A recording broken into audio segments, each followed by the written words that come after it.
I'd been through all sorts of terrible things recording career-wise, and I was about to actually open an Italian restaurant.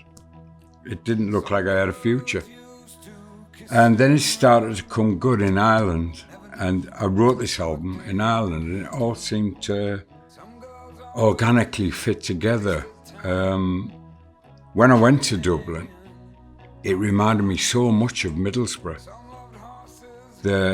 There was something happened, you know, the church, being brought up a Catholic, the coal fires, the terrace streets, and it all just came into this album absolutely organically and naturally. All of my childhood was there as a man. It was all the same thing. It was saying, look, this is where you're from. Yeah, big album for me, this one. Well, Stainsby Girls was, you know, I've been with Joan since 1968. To this day, still. We actually now can't remember our lives without each other. You know, it's gone into something completely quite amazing, really, if you look at it. And she was a Stainsby girl. Stainsby girls were Marianne Faithfull types, you know, that kind of Jean Shrimpton. They all had long hair, and they were all a little bit scruffy, a bit Rolling Stones. And we looked up to Stainsby girls, all of us. I was in Warner Brothers in Paris doing a TV, and we had a really good old night because one of the buggers in Paris had wound me up saying, if you climb to the top of the Fountain of Innocence, you will become innocent again. And it was an old French tale. So off I went, you know. The gendarmerie came, the blue lights flashing. We ran down a side street and into a place that we didn't know at that time was a transvestites club. And we kept hearing this music, and it was coming off a Revox. And I said, what's that? And they said, oh, it's a drum and bass thing from New York. Some guys who work in a band called Chic, and it's like ding, ding, ding, yeah.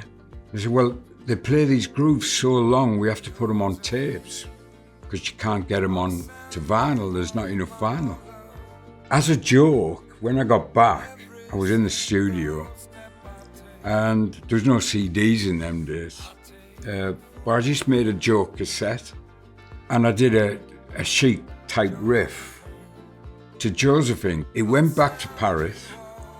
That cassette was then mastered in Paris by a DJ. Paul Oakenfold walks into a club in Paris looking for new stuff, and he hears this thing. He doesn't know it's me. The next thing is the Chris Rea French 12-inch mix, which became huge. It was a number one. It was based on Stuff. I fell in love with a band in the mid-70s called Stuff, who were a bunch of session guys who used to play. In those days, there was no machines, no computers. If you wanted a tight groove, there were only so many people that you could hire.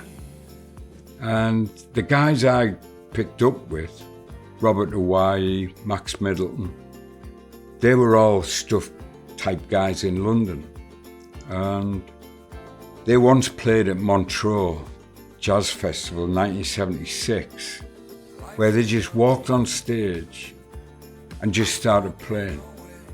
And it's still to this day one of the young people, I give them a copy and they go, who are these people, you know? And of course now, I think there's only one still left alive. Quite old men. But that's what we were thinking, that's what we were doing in them days. Regardless of Magnet Records or anybody, you know, we were in our world of R&B, blues, and stuff from America. And Josephine is very, very Stuff.